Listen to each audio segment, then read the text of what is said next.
Hello everyone, my name is Engineer Farman. I am a mechanical and HVAC engineer and you are watching my YouTube channel Stay with Engineers.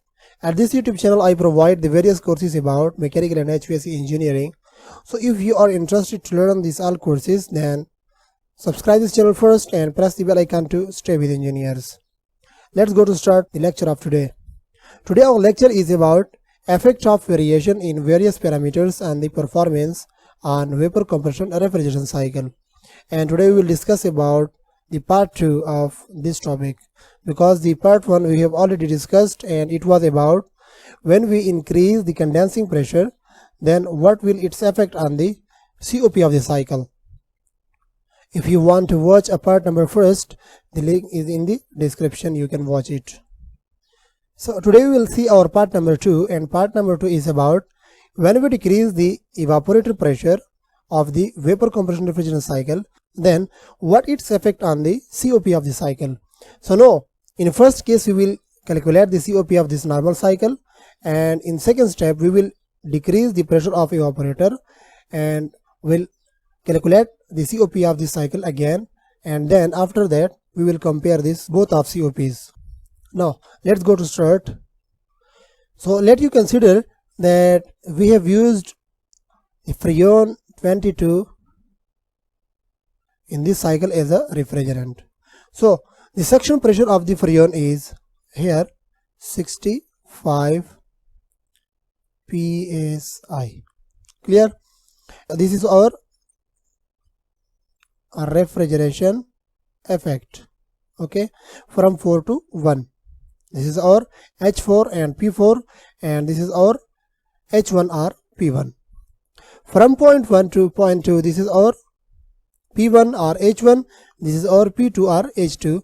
From point 1 to point 2, this is our compression and also a work done of the compressor. The corresponding enthalpy at point H4 is here 45 BTU per pound, and the value of corresponding enthalpy for H1 is 105 BTU per pound, and the value of H2, which is after the compression, this point, the corresponding value of enthalpy is 135 BTU per pound. Now we will see, this is our H4, this is our H1, and this is our H2. Now we will see that what is the COP of this normal cycle. COP is equal to refrigeration effect divided by work done of the compressor. What is our refrigeration effect? Refrigeration effect is from H1 to H4. So we will minus this H4 from this H1. So H1 minus H4. This is our refrigeration effect divided by work done of the compressor, and work done is equal to H2 minus H1. H2 minus H1. Now what will be our COP? COP is equal to, what is the value of H1? H1 value is 105 minus, what is the value of H4? It is 45 divided by, what is the value of H2? H2 is the 135 minus, and what is H1? H1 is our 105. Okay, is equal to, first minus this number from this number, so it will be 60 divided by 30, and let it's 31 30 and 32 60. So our COP for this cycle will be 2. Okay, the COP, the coefficient of performance of this cycle will be 2. Now we will decrease the pressure of evaporator, and then we will calculate the COP of the cycle and we'll compare with this COP. Okay, now we will decrease the pressure of evaporator.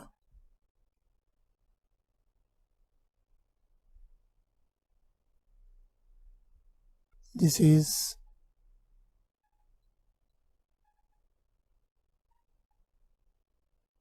okay. After decreasing the pressure of evaporator, this is our 4 dash, this is our 1 dash, and this is our 2 dash.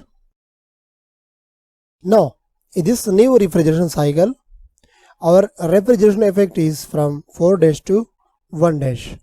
Here it is H4 dash and this is H1 dash, and after decreasing the evaporator pressure, this will be our new work done of the compressor from H1 dash to H2 dash. Now see, the pressure is decreased up to 50 psi, okay, and after decreasing this pressure, now we will calculate the new COP of this cycle, that how much it differ from the COP of the initial cycle.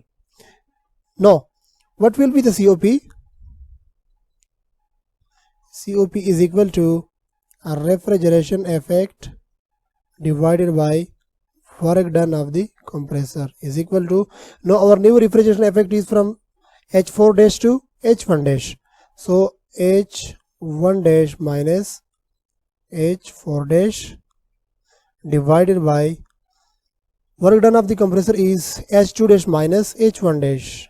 H2 dash minus H1 dash. After decreasing the pressure of evaporator, our new corresponding value is up to 100. So H1 is our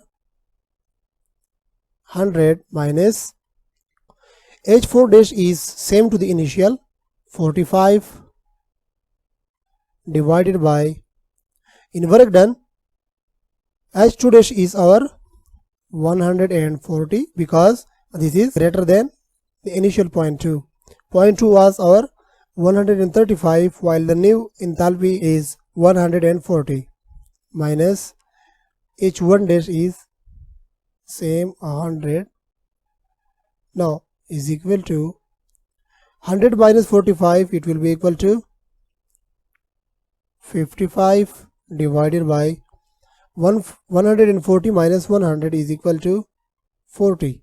Now is equal to divide 55 on 40. So the result will be 1.375. If we calculate this, the result will be 1.375. So our new COP after decreasing the evaporator pressure is 1.375. This is our new COP. So if we compare this with a initial COP, so it means that initial COP is 2 greater than the new COP 1.375. So it means when we decrease the evaporator pressure, the COP of this cycle will decrease. Cleared? So I hope guys that you will have understood this short lecture. If yes, then please like this video and share with your friends, and must subscribe this channel and press the bell icon to stay with engineers. Thank you. Until the next video. Bye bye.